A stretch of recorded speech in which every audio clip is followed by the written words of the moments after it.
Was that? Oh, you were going to introduce. Sorry. So as I met Kunal about 2 months ago, very interesting guy, very entrepreneurial. Actually, I just found out today was an assistant principal at Gateway, so Justin's school, and is now spun off into his own creation of ideas. One which I found to be really fascinating is that he's making his own headphones. So he'll tell you about some of the technology behind it, the thought process behind it. You get some technical insights as well as how do you start a company around headphones. So with that, yeah. All right, thank you, Roland. Hi, everybody. I'm here. I want to actually pull my headphones out because that way you have. Wait, where did I pull that? I'm already starting this poorly. I'll start back there. So I'll pull my headphones out just because that is the current thing that I'm working on right now. But I don't necessarily want to talk about my headphones forever. These are the headphones that I'm currently selling. And these were released in November of last year, and I've been selling them since then. It was a slow process at the beginning, but now it's really starting to pick up some momentum. And I'm right now in the process of getting money together to get my second order going, which is already a huge step because it means that the first order went well. And once you go into a world where you're trying to sell products, 9 out of 10 of them are not going to sell a single unit going out into the world, and so it's a exciting, stressful, and it's a big moment for me and for this kind of direction I've gone. But I want to talk about kind of before that, how I got here, because I think that that piece of my story is something that I like to share, because I think that it's different from a lot of folks who've gone into entrepreneurship or who've gone on to maybe start their own company, start their own business, etc. I do not have a background in, well, at least not an academic background in anything business related. I didn't do a master's in business administration, MBA. I didn't go to business school. I actually went to school as an undergrad to be a scientist. I studied neuroscience and politics, two of the most random majors you can put together. But I studied those two. And I started my professional life as a scientist. I was doing experiments on rats, and I was doing brain research. And I did that at Yale for a little while, Yale in Connecticut.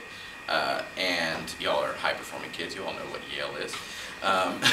So I was at Yale, and after doing that for about a year, I started to really feel like it wasn't really clicking with me, because every day I'd wake up and I'd go into my office and I'd kill 3 animals, and then I would have to cut their brains open and it sounds cool and interesting, but for me at the time it just wasn't, something wasn't sitting right. Like, I enjoyed the research and I enjoyed figuring out, oh, if I do this to these brain slices, what happens? If I do this to these brain slices, what happens? The excitement of getting a paper published was part of kind of my reason for still being there. But it didn't take long before someone called me and said, hey, I'm doing this really cool thing out in the desert in Utah. And I said, oh, what is cool in the desert in Utah?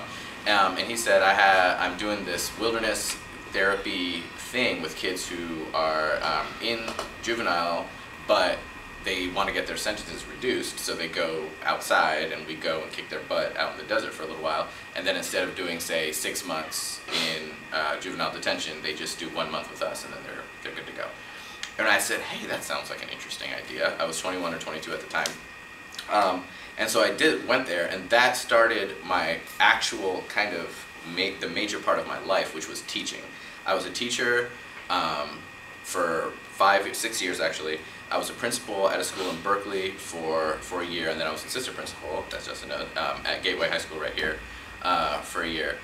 And then right after that, I left Gateway because I was actually starting another nonprofit organization, and that nonprofit now is kind of doing its own thing, and it's doing really well, and it's called Project Runa, and you can look it up later if you are so interested. But as I was kind of while I was working on that, this entrepreneurial kind of bug just hit me. And I don't know if it hit me or rather it was there forever. I bet there are more than a few of you in here who constantly look at things and are like, okay, how can I fix it? How can I make that better? Ooh, how can I make that my own and like turn it into like, and you have this feeling of like taking something, taking ownership of it and seeing what you can do with it. And that's kind of where that entrepreneurial spirit kind of came from. This idea of starting something, which I had with this nonprofit, but in this case, starting something and making something, these headphones, and trying to go into a market like headphones where you have some really brutal competition, right, with Beats and well, Beats specifically, and then there's many more. But what, like this challenge that I kind of presented to myself from going from like being a teacher, from being an administrator, something I knew really well, like I knew that world really well, to going into a world that I knew nothing about, and I had no real training behind it, and the people who surrounded me were all educators, were all kind of in that realm of schools and teaching. So they weren't really in the kind of know as far as what needed to happen, what needed to do. So it was all on me to figure this out, to figure out how do you even start this? How do I design a product? How do I go to China and get it manufactured? How do I get it shipped over here? How do I get it onto Amazon and sell it, et cetera, like all of the little steps of how do you start a business by yourself. Again, having never done this before.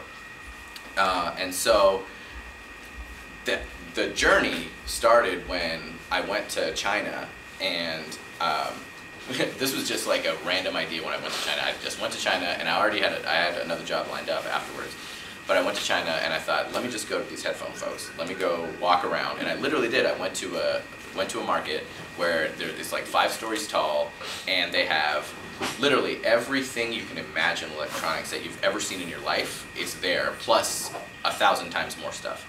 And so I literally just walked from store to store, talked to as many people as I could. I don't speak Chinese, so I only spoke to the folks who speak a little English, or we did a lot of pointing and like smiling and laughing because neither of us understood what we were saying. But over the course of about 2 months of trial and error, something that you all are working on right now with your projects, I finally found a factory that worked. I found someone who was interested in doing what I wanted to make, and who was willing, and this is really important, willing to work with me. I was not a company that had a big amount. I'm not Sony, right? I'm not Beats. I don't have a whole bunch of money that I can then throw at a factory and be like, hey, make my product. They have to believe in me, right? And this is a big piece of being an entrepreneur is when you start out, people are not buying into all the stuff, because that's stuff you don't have yet. You're just starting. They're buying into you. They're buying into whether you can present yourself and can not just present yourself, but you have all the business in your mind together, so you can present yourself in a way that gives confidence, right? Because what's the first thing? This is not like a guess what the teacher's thinking question, so I'm just gonna say it. The first thing that all of these folks are worried about is they're worried. They're worried that, yeah, you have a great idea, you have blah, blah, blah, blah, blah, but they're worried, you're not Sony, you're not Beats, can you actually do this? Can you actually go out and do this? Like, are we in the factory gonna put all these resources into making these headphones if we know that you're never gonna buy another set of headphones from us again because you can't sell the ones that you got from us? And so that process for me was the process I kind of wanted to share with you, and I don't want me to just talk about it. I want you guys to ask me questions, because I think that the importance of my journey lies in the trying of something completely brand new and not giving up. You've got to have a large stomach for uncertainty. Like, if you need to have everything planned out 3 years in advance, entrepreneurship may not be for you. But given that you all are starting here, working on your own projects from scratch, my guess is that you already have kind of that spirit in you of trying something that you just don't necessarily know what it's going to look like in the end. The idea that you can humble yourself in a way that allows you to go into places where you don't feel comfortable and that people don't know what you're talking about, or I'm sorry, you don't know what the people necessarily are talking about. And you don't necessarily know every piece. Like when they start talking about these financial documents and this kind of like statement and that thing and sending all these things, like I don't have a clue what these things are. I didn't go to school for any of this. So I just like write them down really quickly, run home and Google them really quickly, learn as much as I can, as fast as I can, and then produce produce a product as best I can. And so, and that has taken me actually a long way. There's a lot of learning, there's a lot of mistakes, and you can ask me about some of those mistakes if you want. But there are, the journey was one that was exciting, is exciting right now, is extraordinarily nerve-wracking. I've never been so stressed out in my life. I don't know, Justin, if you've noticed, I've become completely bald. And that it's definitely been the most stressful 2 years that I have ever had, both professionally and personally, because the personal side starts to really get affected when your professional life starts to get really, really intense. And so I wanted to share that with you. I wanted to share the fact that I used to be a teacher. I used to be an assistant principal, and literally that was just 3 years ago. And now I am the founder and owner of a company that sells headphones, and they're doing pretty well. I'm about to get my second order started. And the goals for this coming year, actually this coming holiday season, is to really solidify this name here in the Bay Area. We hope that my company name, Accidentally Extraordinary, and our headphones, we're going to have more headphones than just this, will become an important brand here in the Bay Area. Then we're going to start spreading out. I want to spread out to India. That's where my family's from, and then I have like a lot of connections there. Try to get a lot of sales going on there and try to grow the company that way. But right now, it's that moment where I've kind of taken stock of my past, the attempt that we did with this first round of production, the successes, the failures, and now how to kind of do it again and do it better the second time, which is what Robin was just saying. A project is never done. A project only just gets better. Like there's no way for a project to ever finish until you feel like you're done with it. If you feel like you're done with it, then it's there, but that doesn't mean the project is done. The project can still get better, right? And so that's what I'm working on right now. Sure, I could sell these headphones again without making any changes, but I'm not going to. We've already designed a bunch of different changes. There's going to be a version 2.0. There's going to be colors involved. There's going to be a whole lot of stuff involved. And so, again, part of the project and part of that growth. So, in order to entice you to ask amazing questions, I have brought 3 pairs of earbuds with me. And you're going to get a free pair of earbuds, bamboo earbuds from my company, if you ask for the 3 most awesome questions that folks can ask. Ideally, you stump me with your question. Like I can't even answer you. You ask me such a question that I can't even answer it, and I have to really think about it. But I have bamboo earbuds here for folks who can ask incredible questions, and I'm going to pass them out at the end after we take an inventory of which questions were just the most deep, complex, and kind of like even potentially stumped me. But also, don't just sit there and think of the hardest question because you want an earbud. Like, think of a question that's actually interesting to you, right? Yes, ma'am. So, like, what personal qualities do you think helped you, like, in getting the factories in China to believe in you and getting other people to believe in your product? Yeah, I think that's a really good question, because what are those factors? Like, they're so kind of vague, right, in space, and you can say, oh, you can be approachable, you can be friendly, but what does that really mean, right? No, but what I think what I think it was for me, people talk about you can get lucky, right? But lucky really for me is just luck. What is luck? Luck is like you have 2 dice and you roll it and you're hoping to get a 6, right? That's, there's a probability that you're going to roll a 6 if you roll 2 dice. But if you have 30 dice and you roll it all and you try to roll a 6, you have a much higher chance of rolling a 6, right? And so for me, part of going to the factory was making sure, A, that I had a lot of factories to go to, right? A lot of dice to roll in case one of them didn't work, this one didn't work, that one didn't work. And another part of it was, I think the piece that they liked about me was that I was incredibly passionate about making this happen. Like, I believed that I was going to succeed. And I really did. I really did believe I was going to succeed. And it would have been devastating had I not, but, then you move on. But you really have to believe in yourself. You can't go in there thinking, maybe. If you're going to go into something this big and this kind of unknown, you really have to believe it. And if they see you believing it that hard, they have a feeling then, they know you're going to work that hard to make it happen, right? If you walk in there kind of just like, they know that that's how much effort you're going to put into, and then they're not going to feel like messing with you, right? But if they see that passion, if they see that you're going to literally work your hands to the bone to make this happen, you're going to pick up the right people around you, you're going to be doing a lot of the thinking, you're going to be communicating really well with them, those are the things that they're going to feel a little bit of confidence. Because frankly, they don't get that from large companies, right? Large companies, someone will come in and they'll just be like, okay, we'll have this order, we'll do this, but that personal touch, they don't really get with the large companies. Does that answer your question? Yeah. Okay. There was a question in the back. Yes, sir. Yeah. Well, if you could go back to like when you first started your company, what would be the main thing that you would change? Like, what would you do differently? A lot of things. And I'm about to do a lot of things differently with this next round. One of the things that I did not do well was manage money well. At the beginning, I got a couple of folks who believed in me and gave me some injection, like some loans basically. Luckily, I've been able to pay all those back now because my headphones are selling. But I spent a lot of money on stuff I didn't need to spend on, and I absolutely should not have spent on, and boy could I use that money right now. And I think that I spent a lot of time stressing instead of doing. And that can be, for me, that was the hardest thing to get over, because the stress of the unknown is a pretty big stressor. And it's such a big stressor that it can literally like make you freeze and you don't really know what to do next. And so that now luckily has passed. And so now the kind of the almost inaction because there's too much to do is going to be gone. And I think that because of that, things are going to run a lot more smoothly.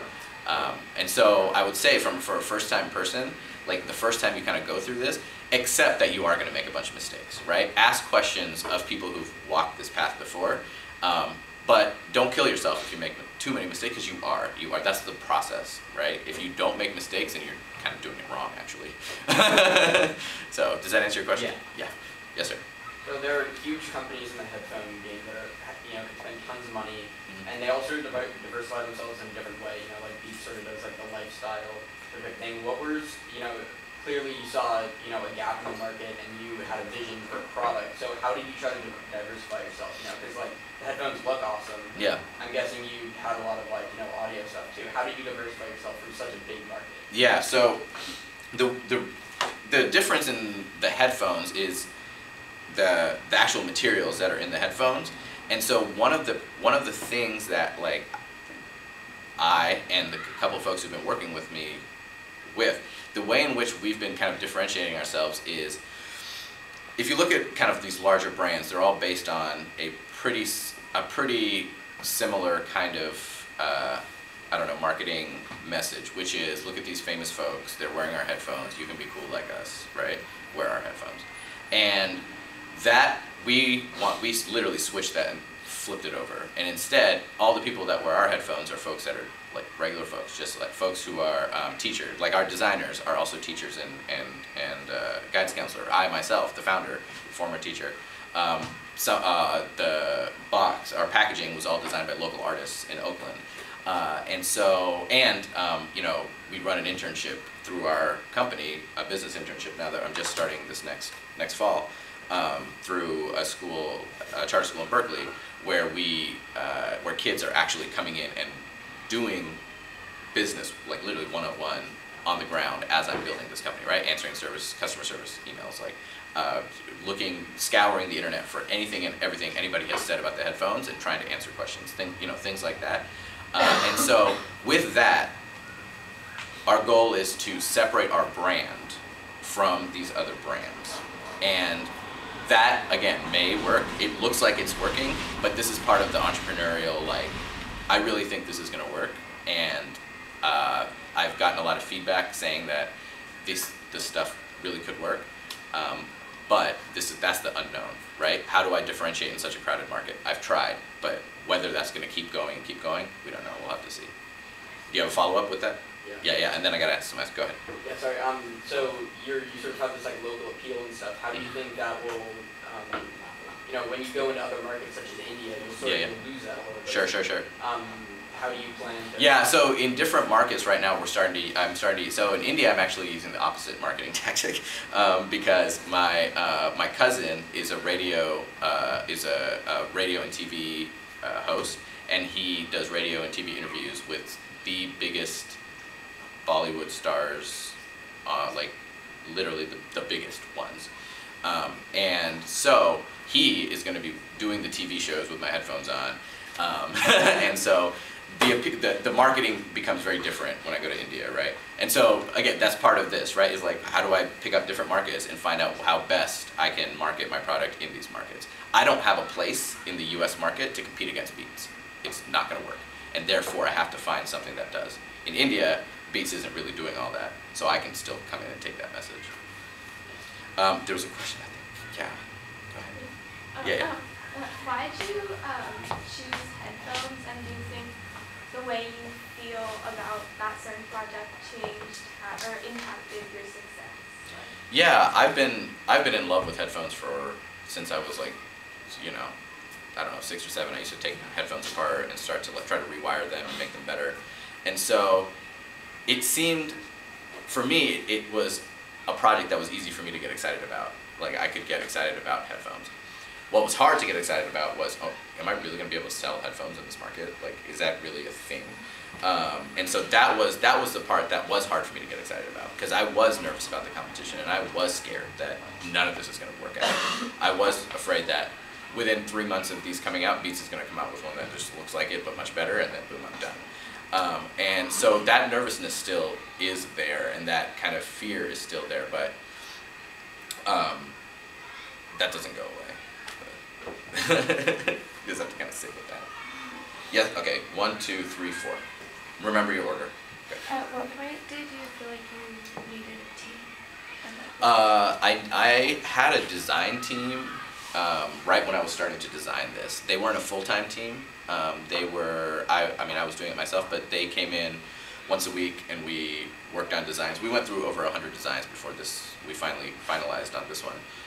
And so I had a team there, kind of just ad hoc, really. I didn't pay anybody. They were friends, but also fashion students, and so they had some design background. But when I launched the product in November, that's when I had to actually hire somebody for sure, for real. And because there's no way for me to launch the product, get it out onto Amazon, get all the marketing going, get it out to reviewers, and it was just not possible. And during the holiday season, doing it all by myself. And so I hired someone for November, December, and January. That was that money that I had from before. I'm still debating about whether or not I could have spent that money better, but if you hire the right person, you will get way more than your money's worth, and I absolutely got way more than my money's worth with the person I hired. And so it's an expense, but it's not an expense, it's an investment in what you're going to come up with before. So the team is critical. When you get your team if you have to pay your team, then yes, when you get your team is really critical. But the group of people around you are what's going to make you better, right? Like, you can only push yourself so far.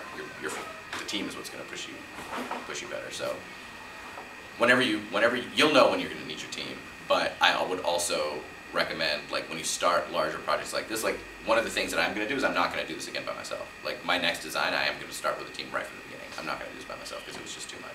And that's something, again, I learned through the process. All right, who's number 2?